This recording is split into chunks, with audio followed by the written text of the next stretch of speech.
Welcome back to Crimes, Curses, and Legends. I'm Angie. And I'm Jess. This is the podcast where we explore true crime, mysteries, legends, and the stories that refuse to stay buried. Before we begin, this episode contains discussion of child abduction, murder, sexual assault, child exploitation, and violence involving minors. Please listen with care. Also, despite our best efforts, there's a very real possibility we'll mispronounce at least 3 names, 4 cities, and probably 1 street. We are researchers, not linguists. Or geography teachers. Definitely not geography teachers. Today, we're covering one of Michigan's most infamous unsolved cases, the Oakland County child killer. The murders occurred between 1976 and 1977 in Oakland County, Michigan. 4 children were abducted, 4 children were murdered, and despite decades of investigation, no one has ever been convicted. That's unreal to me. This case changed an entire generation of parents. It changed communities, it changed how people thought about childhood freedom, and to this day it remains one of the most haunting unsolved mysteries in American criminal history. And the deeper you go, the stranger it gets. To understand why this case had such an enormous impact, you have to understand what life looked like before it happened. Let's go back to Michigan in the mid-1970s. No smartphones, no GPSs, no Amber Alert, no ring cams, no social media, no way to instantly contact somebody. If your kid said they were walking to the store, the conversation usually went something like this. Okay, be home before dinner. And that was it. And that is absolutely the truth.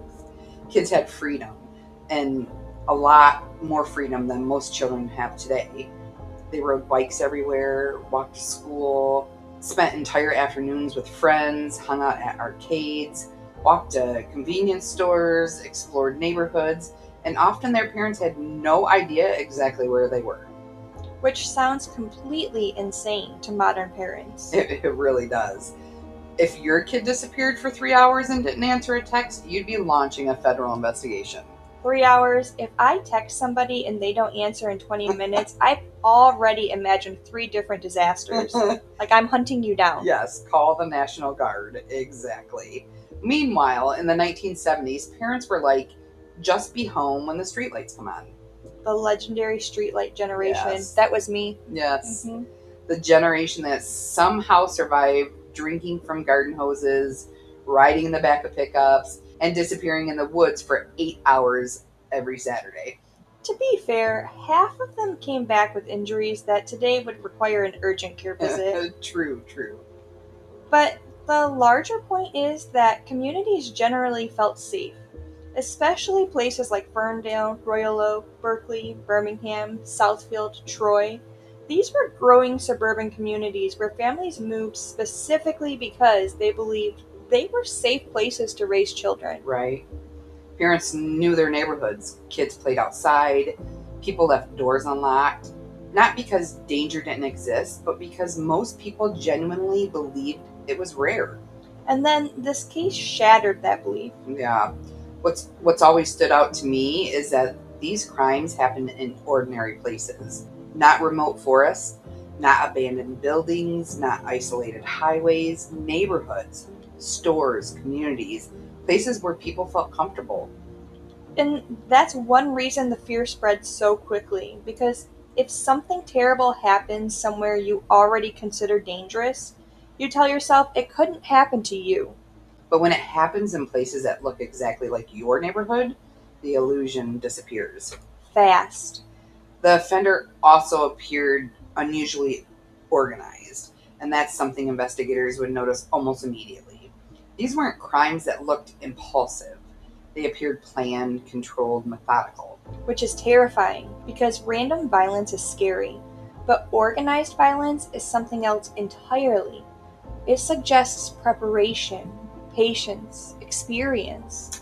And investigators would eventually begin wondering whether this offender had resources, connections, or access to environments where children naturally felt safe. Questions that would eventually lead them into some very dark places.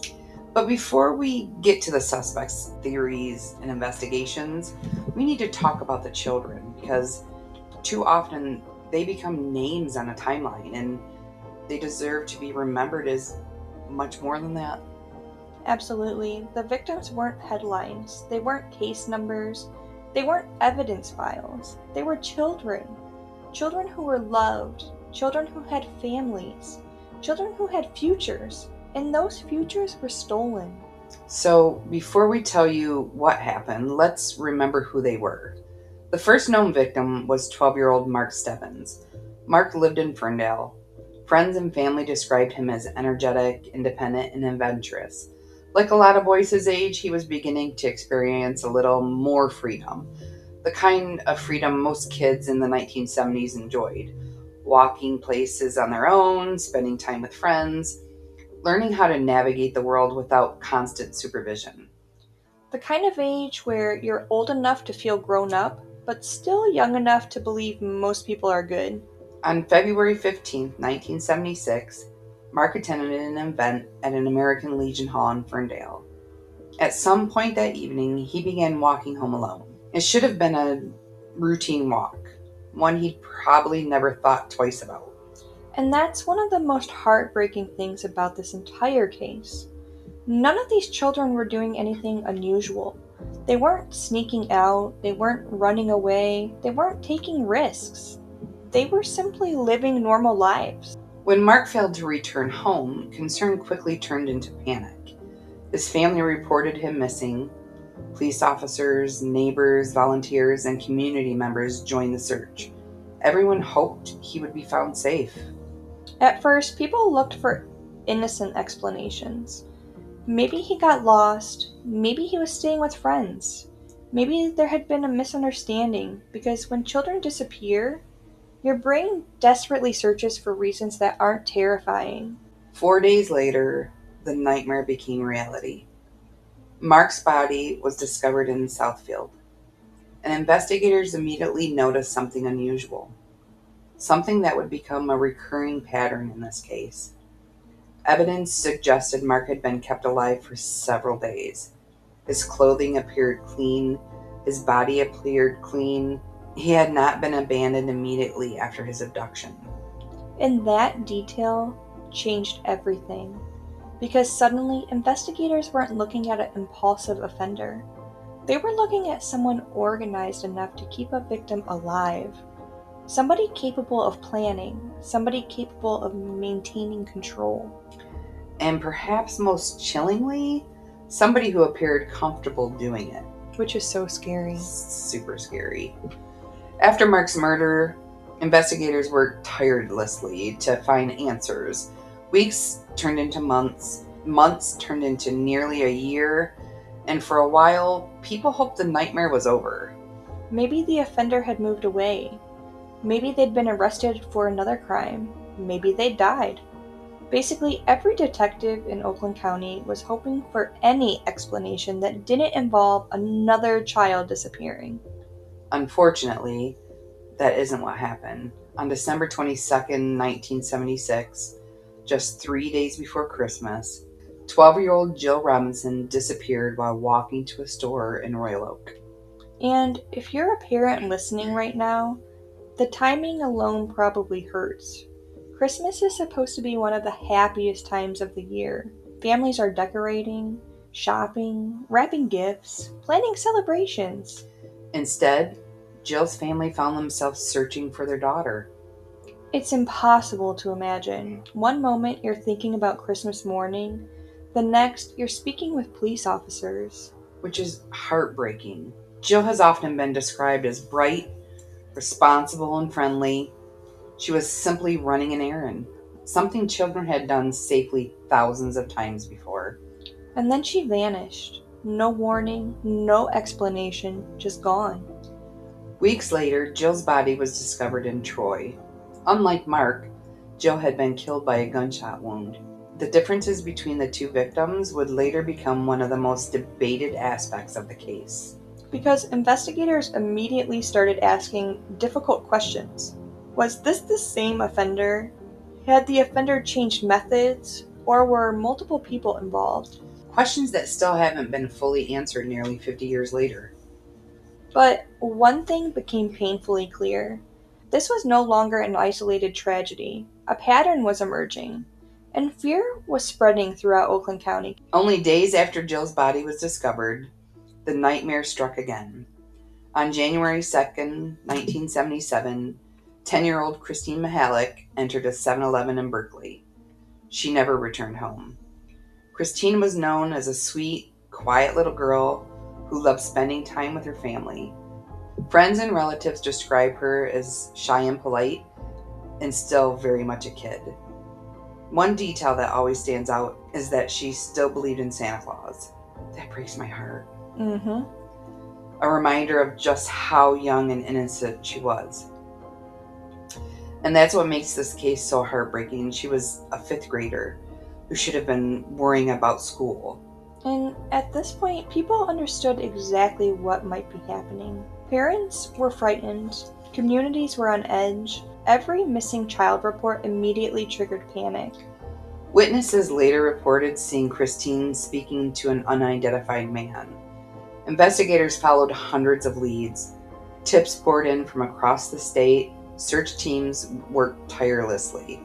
But despite the enormous effort, no breakthrough came. Days passed, then more days, then weeks, 19 agonizing days. And honestly, I think Christine's case is the one that emotionally devastates me the most. Same. Because 19 days is a long time. 19 days of hope. 19 days of fear. 19 days of wondering whether the next phone call might bring good news. Imagine hearing your phone ring, and every single time wondering if this is the call. The call telling you your child has been found. The call bringing answers. The call bringing them home. Instead, Christine's body was discovered in Franklin. And for her family, hope became heartbreak. Investigators believe Christine may have remained alive during much of her captivity, which makes this emotional weight of this 19 days almost impossible to comprehend. It's difficult enough imagining what her family endured. Trying to imagine what Christine endured is almost unbearable. For 19 days. Yeah, I can't comprehend that. Ugh. The final known victim was 11-year-old Timothy King. Timothy disappeared on March 16, 1977, after leaving home to buy candy in Birmingham. And every parent listening just felt their stomach drop, because that's such a normal childhood moment. Right. I'm going to buy candy. Nobody hears that sentence and thinks it's the last conversation they'll have. Timothy was known as an intelligent, friendly child who enjoyed sports and spending time with friends. He was loved deeply by his family. Especially his father, a man whose name would become forever connected to this case, Barry King. And we'll talk much more about him later because his determination to find answers would help keep this case alive for decades. When Timothy disappeared, the response was enormous. Media coverage intensified, searches expanded, entire communities mobilized. And then something happened that investigators still debate today: the phone calls. Timothy's family received calls suggesting he was alive, calls that appeared designed to keep hope alive, or perhaps manipulate the investigation. Some investigators believe those calls came from the offender. Others aren't convinced. But if they did come from the killer, it's one of the most chilling details in this entire case. Right. Because it suggests someone who wasn't just committing crimes, someone who wanted involvement, attention, control. Someone comfortable inserting themselves into the suffering of a grieving family. That's horrible. Days later, Timothy's body was discovered in Livonia. And then, silence. 4 children, 4 murders, and then nothing. No confirmed additional victims. No arrests. No confession. No explanation. Just silence. By the spring of 1977, Oakland County was living in fear. Parents who once allowed their children to walk to the stores suddenly stopped. Kids weren't traveling alone anymore. Schools issued warnings. Neighborhoods organized watch groups. And honestly, if you talk to people who lived through it, many will tell you the same thing. Things changed after the Oakland County child killer. Childhood changed, parenting changed, and community changed. Because people realized something terrifying. Danger didn't always look dangerous. Sometimes it looked trustworthy. Sometimes it looked normal. And sometimes it looked like somebody a child wouldn't be afraid of. Meanwhile, investigators were racing to understand what kind of person could commit crimes like these. And as they started examining evidence, certain details kept appearing. These details that suggested the offender wasn't acting randomly. The victims appeared to have been cared for during captivity, fed, cleaned, allowed access to bathrooms. In some cases, their clothes appeared freshly washed. Which sounds completely contradictory because we're talking about a murderer. Exactly, and that's one of the strangest aspects of the entire case. The offender appeared capable of presenting a false sense of safety, almost as if they wanted the children to trust them.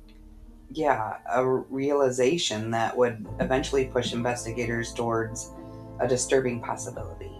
The offender may have appeared respectable, trustworthy, and normal. And that possibly would lead detectives down paths nobody expected, toward powerful suspects, hidden networks, and eventually a remote island in Lake Michigan. By the spring of 1977, Oakland County was terrified. Parents were afraid, schools were warning students, police departments were overwhelmed, and investigators were facing a nightmare scenario. 4 murdered children, 4 separate abductions, thousands of tips, hundreds of potential suspects, and yet no clear answers. This wasn't a small town investigation. This became one of the largest criminal investigations in Michigan history. Thousands of leads poured in, multiple agencies became involved, investigators worked around the clock, and yet every answer seemed to create 3 more questions. Imagine trying to solve a puzzle where half the pieces are missing, and every time you find one, someone hands you 5 more boxes. That is honestly the perfect description of this case, because almost immediately, detectives realized something unusual was happening.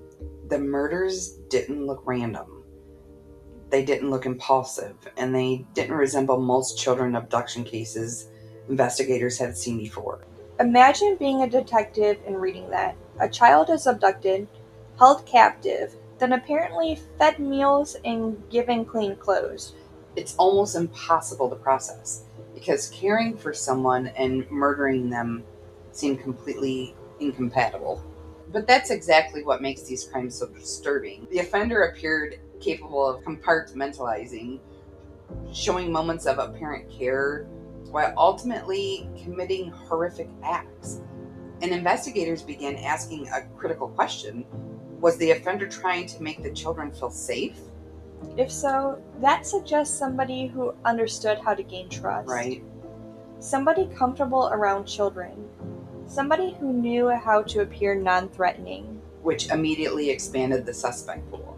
Teachers, coaches, volunteers, neighbors, business owners, professionals, anyone who could interact with children without raising suspicion.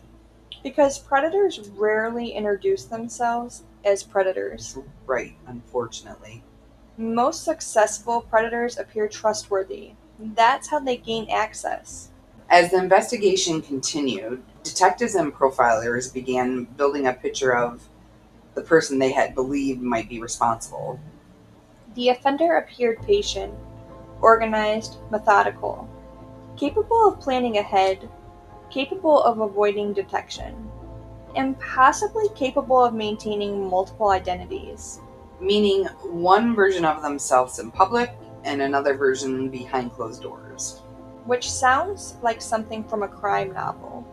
But unfortunately, investigators encounter people like that all the time. Yeah, the other thing that stood out was confidence. Especially with Timothy King's case, the phone calls. Those calls have fascinated investigators for decades. Imagine what it takes psychologically to contact a victim's family, to insert yourself into an active investigation, people who are desperately searching for answers. If the calls did come from the offender, that demonstrates a frighteningly level of confidence. And confidence usually comes from one of two places: experience or arrogance. Yes, sometimes both. Unfortunately, sometimes both. As investigators continue reviewing evidence, another debate began emerging, one that still divides researchers today. Were all four murders committed by one offender? Or were multiple people involved? At first glance, a single offender seems possible. The victims fit a general pattern. The abductions occurred within the same region. The timeline fits, and serial offenders have certainly committed similar crimes before. Right, but then you start noticing differences. Significant differences. Mark Stebbins and Timothy King were sexually assaulted. Jill Robinson and Christine Mahalik apparently were not, according to publicly available information. The disposal locations varied, the timelines varied, and the methods varied. And that's where things become complicated. Some investigators believed a highly organized single offender could explain everything, Others believed multiple offenders made more sense. especially when you consider the logistics: transporting victims, holding victims, avoiding detection, and maintaining control. Some detectives wondered whether one person could realistically accomplish all of that alone. And that's one reason theories involving broader networks continued to attract attention, Not because they were proven. but because investigators were trying to explain evidence that didn't fit neatly into one theory. Now, we arrive at what I call the portion of the episode where my blood pressure starts rising. The frustration section. All right, the frustration section. To be clear, many investigators worked incredibly hard on this case. Some dedicated years of their careers to trying to solve it. And that's important to acknowledge because discussing mistakes isn't the same as criticizing everyone involved. Absolutely. And the reality is that investigations in the 1970s were very different from investigations today. Absolutely, like no DNA testing, No genetic genealogy, no digital databases, no cell phone records. no security camera networks. Investigators were operating with tools that today feel almost primitive. Which means evidence handling wasn't always what it would become later, I guess. Communication between agencies wasn't always perfect. Information wasn't always shared efficiently. Basically, the investigative equivalent of trying to assemble furniture while half the instructions are missing. And somebody threw away the screws. And another person insists the bookshelf is actually a table. Right, and somehow you're still expected to solve a serial murder case. Exactly.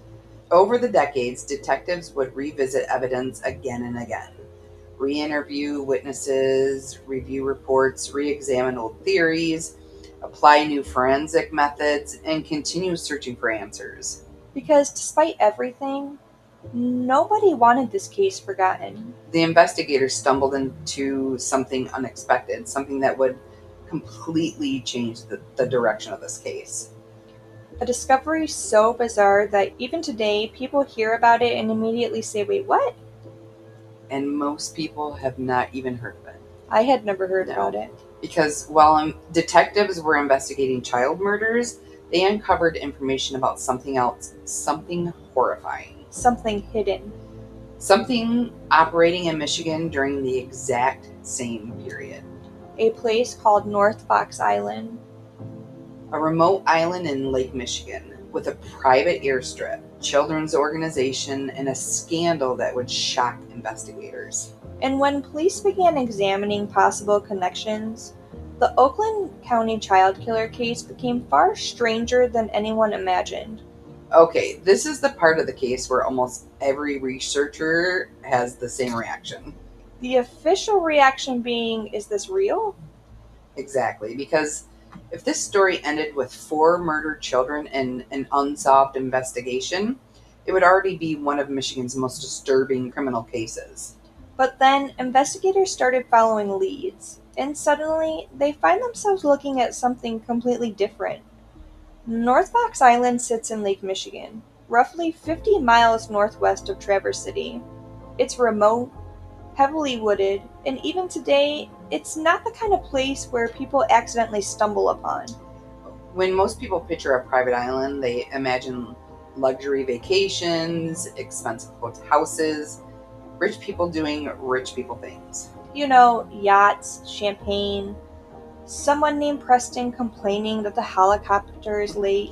Exactly. Instead, investigators discovered something far more disturbing.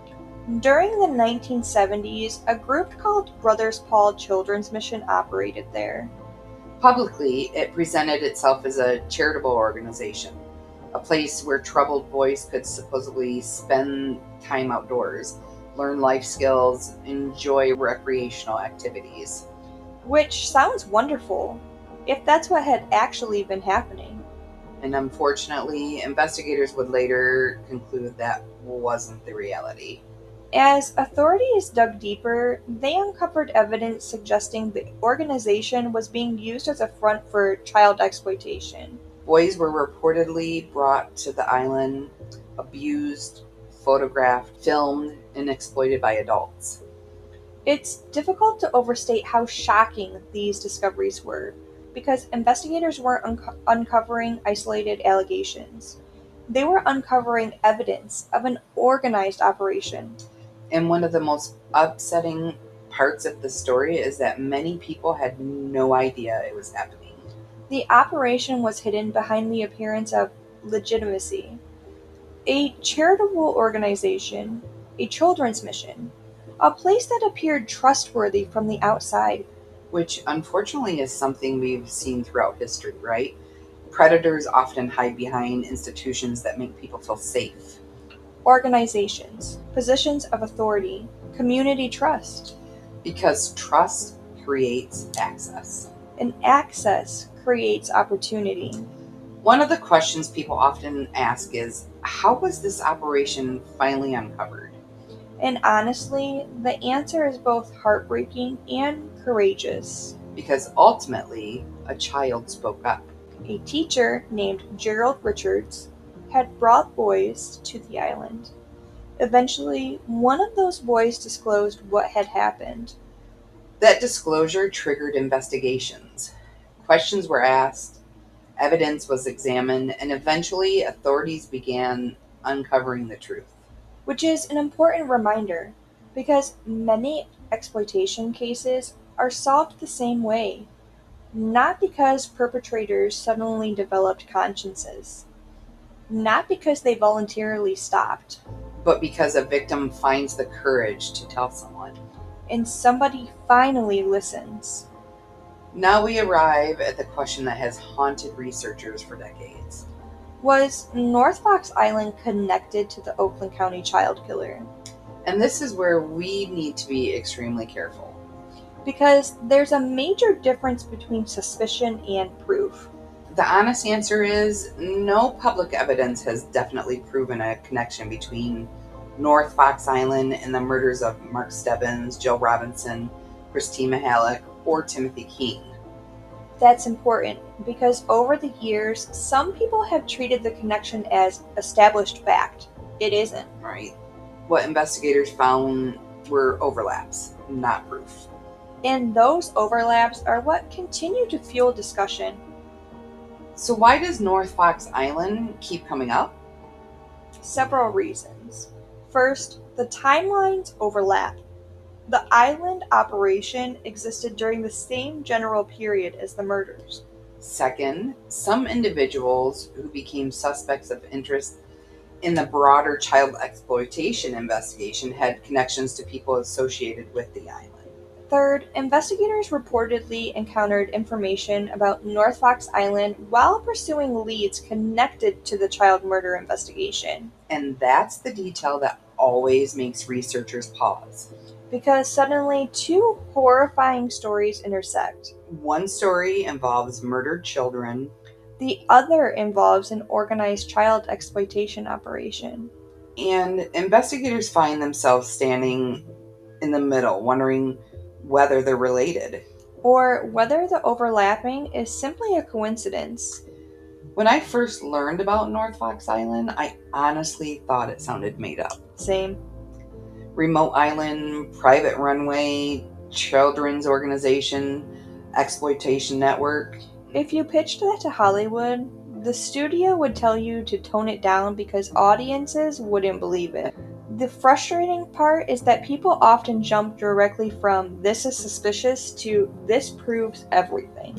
Agreed. And those are two very different things.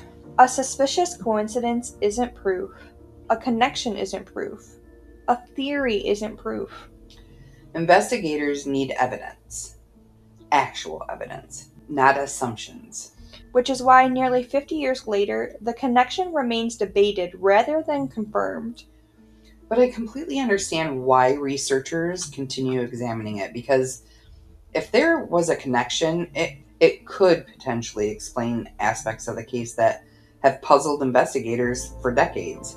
Particularly questions involving captivity, transportation, resources, and how an offender avoided detection for so long.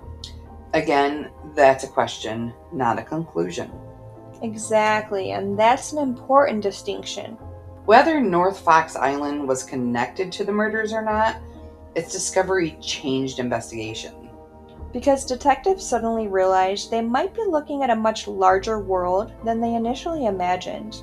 Which is horrifying.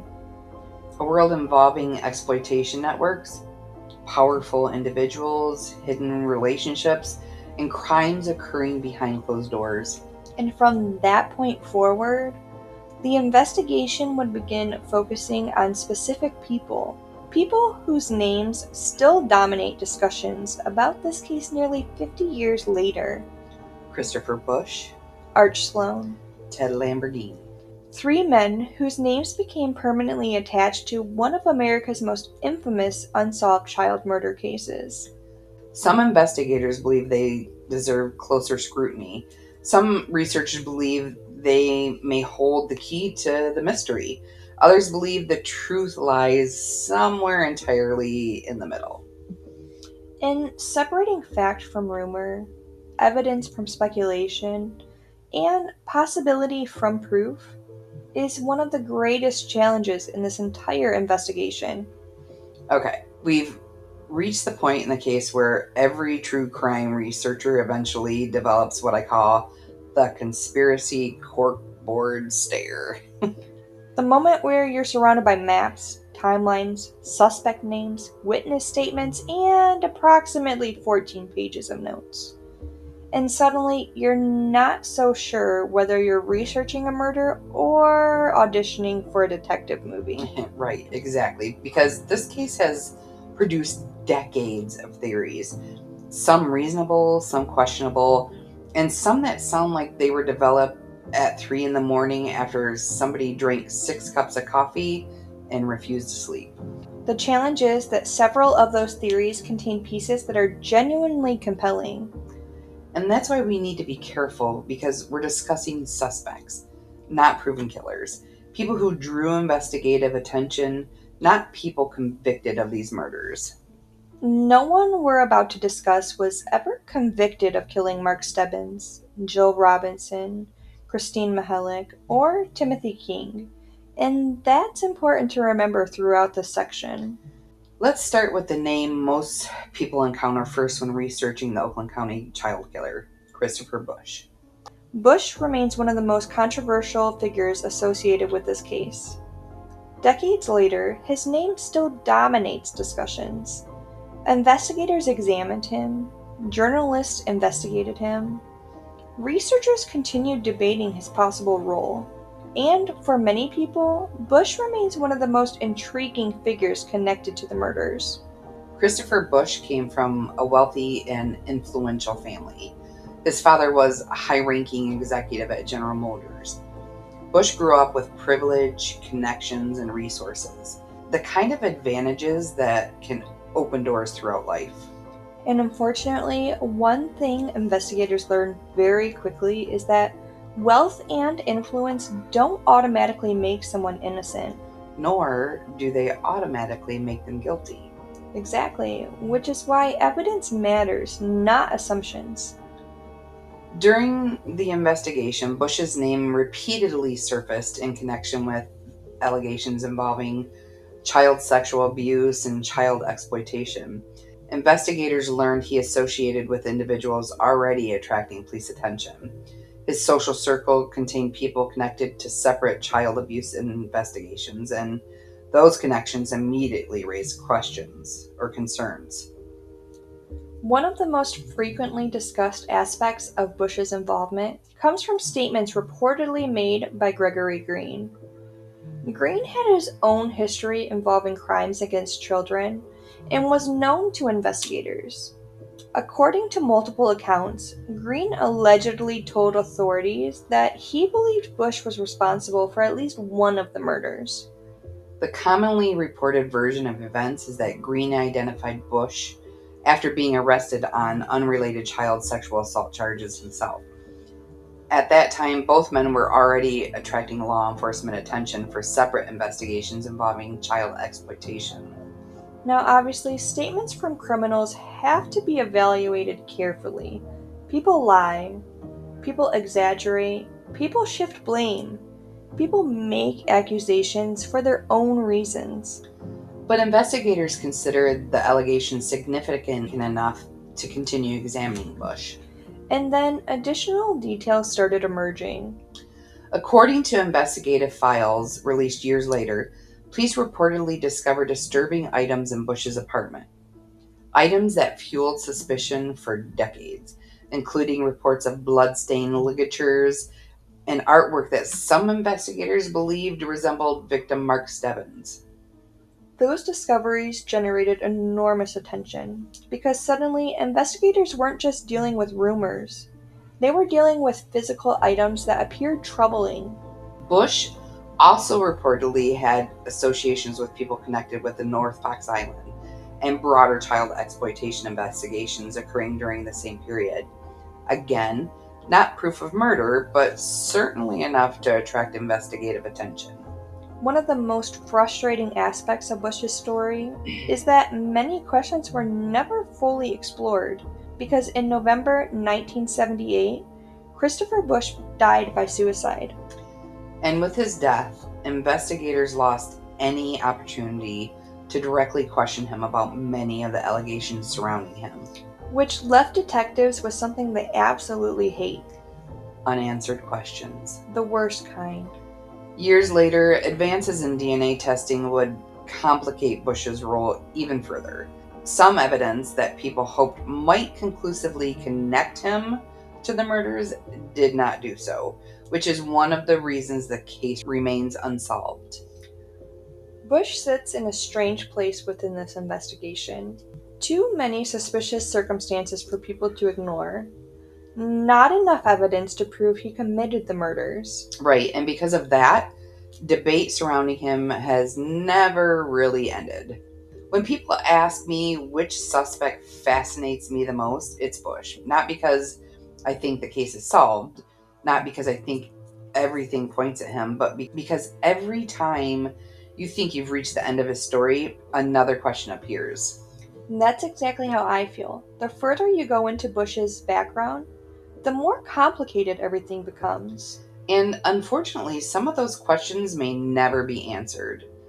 Another name that appears repeatedly in discussions about the case is Art Sloan. Sloan is one of those suspects who tends to get less public attention than Bush, but investigators looked at him very seriously. And there are reasons his name continues appearing in discussions today. Sloan was a convicted child sex offender, and over the years, investigators discovered evidence that placed him under scrutiny. One of the most frequently discussed details involved hair evidence. Investigators reportedly found hair recovered from victims that matched hair found in Sloane's car. But here's where things become frustrating. The hair didn't belong to Sloane himself. Right. Which sounds like the beginning of an answer, but instead becomes another mystery. Exactly, the investigation generated questions, not conclusions. Sloane also reportedly underwent polygraph examinations. Accounts vary, but investigators noted inconsistent results. One examination suggested deception and another didn't. Which is one of the reasons polygraphs remain controversial. Right. They're investigative tools, not lie detectors. And they certainly aren't evidence of guilt. Throughout the investigation, Sloane denied involvement. He never confessed. He was never charged in the Oakland County child killer case. However, Sloane would later receive a life sentence for unrelated crimes against children, which inevitably caused researchers to look back and ask whether more should have been discovered. Today, Sloane remains one of the most frequently discussed names in the investigation, not because the case against him was proven, but because the questions surrounding him never completely disappeared. And then we have Ted Lamborghini, a suspect many casual followers of the case have never heard of, but one who became extremely important to investigators decades later. Unlike Bush, whose name appeared early in the investigation, Lamborghini became a major focus much later, particularly after authorities uncovered a large child sexual abuse network operating in the Detroit area. Investigators determined that Lamborghini and others had abused numerous boys over many years. The allegations were extensive. The evidence was substantial, and ultimately, he pleaded guilty to multiple child sexual assault charges. Receiving life sentences. What makes Lamborghini particularly interesting is that in 2007, investigators publicly identified him as a major person of interest in the Oakland County child killer investigation. And that's significant because police rarely identify a top suspect in a cold case unless they believe substantial circumstantial evidence exists. According to reports, investigators attempted to secure additional cooperation from Lamborghini regarding the child murders, but no detective breakthrough occurred. And despite years of investigation, authorities never found enough evidence to place him with any of the 4 victims during their abductions. No confession, no eyewitness identification, no publicly disclosed DNA evidence, no direct physical evidence linking him to the murders. Which is why, despite enormous suspicion, he was never charged. And this is where people often become frustrated because they hear these names and they hear these allegations and they think surely one of these men must be responsible. Maybe, maybe not. The reality is suspicion isn't proof. Investigators need evidence, enough evidence to withstand scrutiny, enough evidence to support criminal charges, enough evidence to convince a jury beyond a reasonable doubt. And despite decades of investigations, the threshold was never reached. Which is why this case remains unsolved. Here's where I land. I think there are people who know more than they ever admitted. Whether those people committed the murders themselves is another question, but I struggle to believe that all relevant information has been uncovered. I understand that perspective. For me, the biggest question isn't necessarily who committed the crimes, it's who knew something and never came forward. Yeah, exactly. Because the case feels larger than a single person, but not necessarily multiple killers, but multiple people with knowledge, perhaps.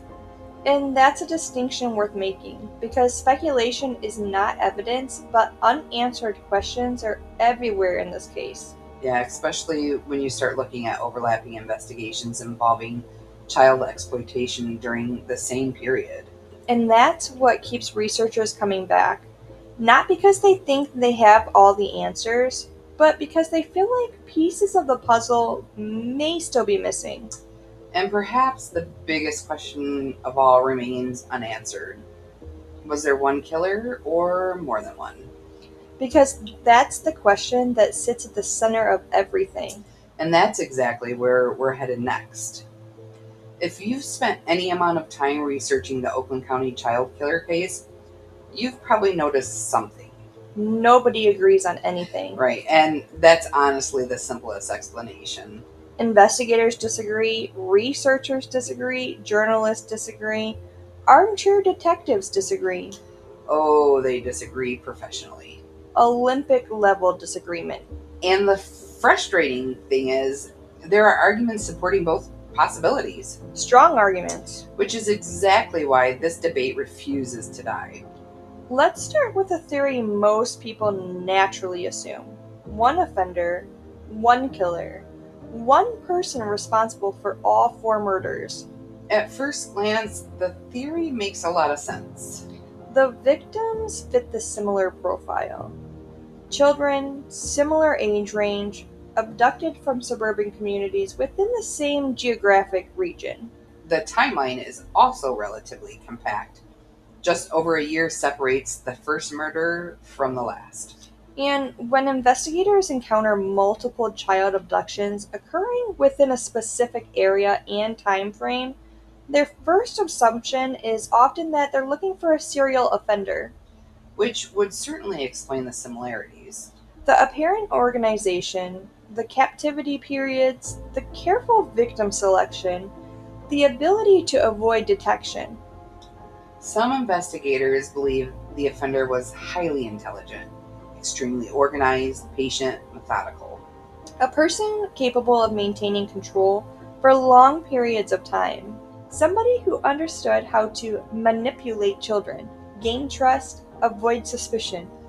And unfortunately, history has shown us that a single offender can absolutely commit crimes that seem impossible. When people hear phrases like, no one person could have done all of that, history repeatedly reminds us that sometimes one person absolutely can. Which is why many investigators remain convinced they were hunting a single offender. But then you start looking at the details. And that's where things get complicated. Because the victims weren't treated identically. The murder methods varied, the disposal locations varied, the timelines varied. And some researchers have asked whether one offender would really change behavior that drastically over such a short period. It's not impossible. Serial offenders evolve, they adapt, they experiment. But it's one of the reasons the debate continues. Now let's talk about the theory that attracts the most attention, multiple offenders. This theory suggests more than one person may have been involved.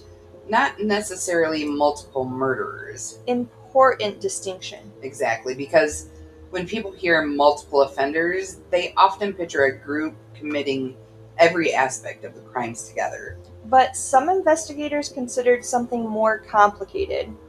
The possibility that multiple people may have participated in different ways. Transportation, housing victims, providing access, covering for somebody, sharing information, knowing something.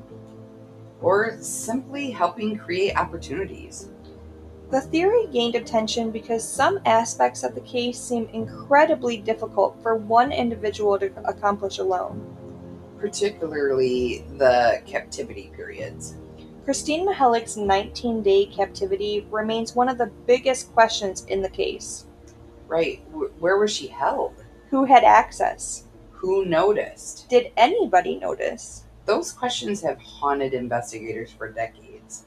Then we arrive at the theory that probably generates the most discussion. The network theory. The theory proposes that broader child exploitation networks operating during the same period may somehow connect to aspects of the case. Notice what we just said. May connect. Not did connect.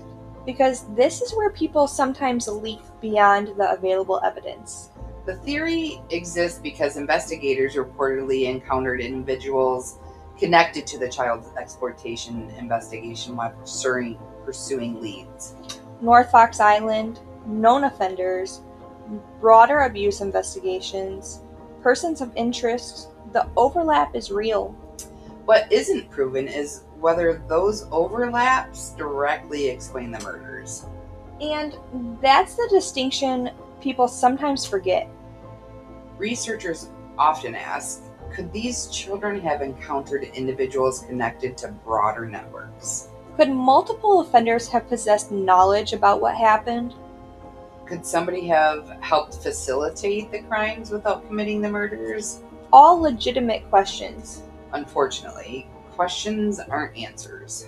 For me, this is the single biggest mystery in the entire case. Same, without question. March 1977, Timothy King is murdered, and then nothing. No additional victims definitively connected to the offender, Just silence. which is unusual. Very unusual because serial offenders typically don't stop without a reason. Maybe they died. Maybe they moved. Maybe they were arrested for another crime. Maybe the investigation became too intense. Maybe they narrowly avoided capture and became frightened. Or maybe something else happened entirely. And, whatever the answer is, it may explain the entire case. Because if we understood why the murder stopped, we might understand who was responsible. Okay, we've spent hours looking at evidence, suspects, victims, theories, investigative files. So, where do you land? Honestly, I keep coming back to the idea that more than one person knew something. Yeah, same here. And I want to be clear, that isn't the same thing as saying multiple people committed the murders. Right. But this case feels too complicated, too organized, too layered. Especially when you consider the holding period, the transportation, the apparent ability to avoid detection. It's difficult for me to believe nobody else had information. And that's where I land too. Whether those people participated directly, covered for someone, or simply stayed silent, I don't know. And that's the frustrating reality, because after 50 years, we're still asking many of the same questions investigators were asking in 1977. But there is one thing we do know. 4 children lost their lives. 4 families lost everything. And nearly 50 years later, those families are still waiting for answers. Thankfully, some people refuse to let the case disappear. Family members, journalists, researchers, investigators, advocates. And one person in particular beyond synonymous with the fight for answers. Timothy King's father, Barry King.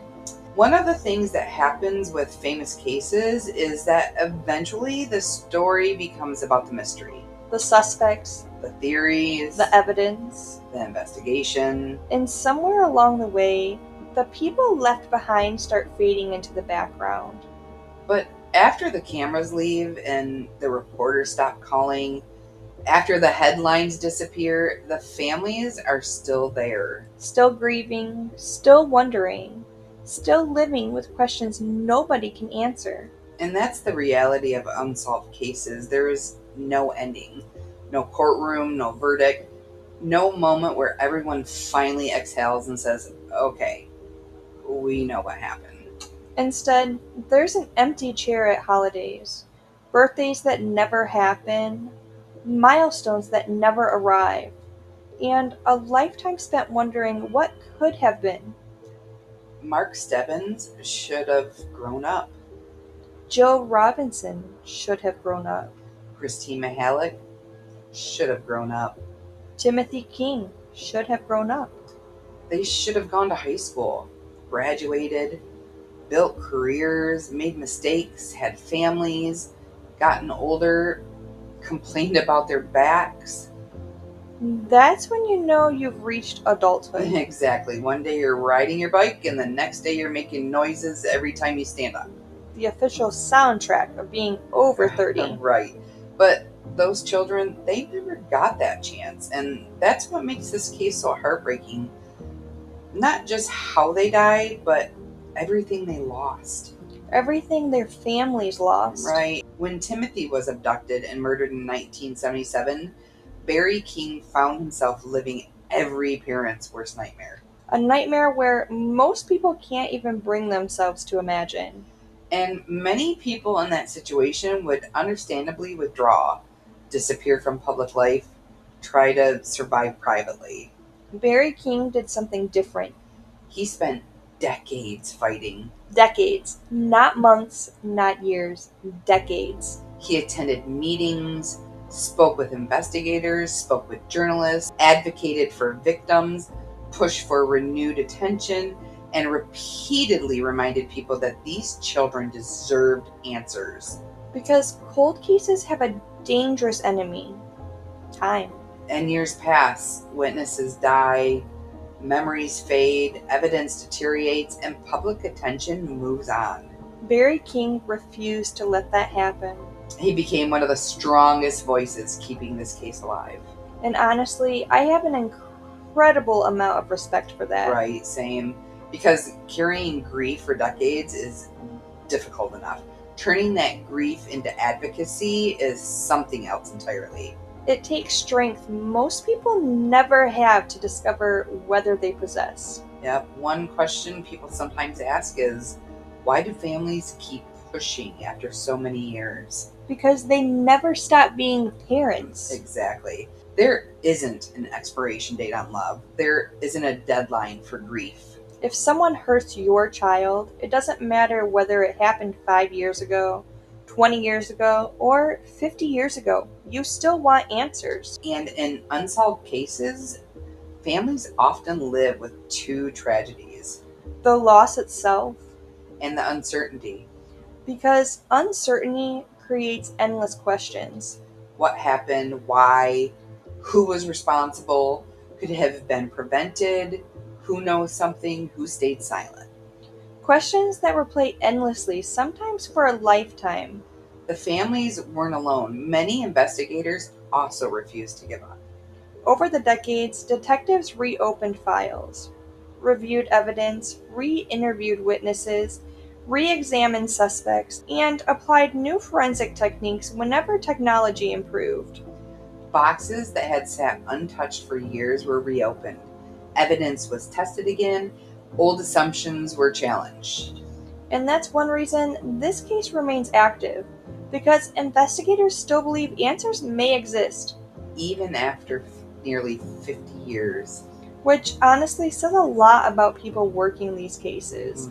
Because solving a cold case requires patience most of us can't even comprehend. One reason investigators remain hopeful is technology. Because the forensic tools available today are drastically more advanced than what existed in 1976. Back then, DNA testing didn't exist. Today, investigators can extract information from evidence that detectives in the 1970s couldn't even imagine using. We've seen cold cases solved after 30 years, 40 years, even 50 years. Cases that once seemed impossible suddenly break open because of a new technology. A forgotten witness, a new forensic technique, a single overlooked piece of evidence. Which means the possibility of answers still exists. Thank you for spending this time with us and helping us keep victims' memories alive. If you enjoyed today's episode, make sure to follow the podcast, leave a review, and share the show with someone who loves true crime as much as we do. And if you have thoughts about this case or theories you'd like us to explore, let us know. We'd love to hear from you. Until next time, Stay safe. stay curious.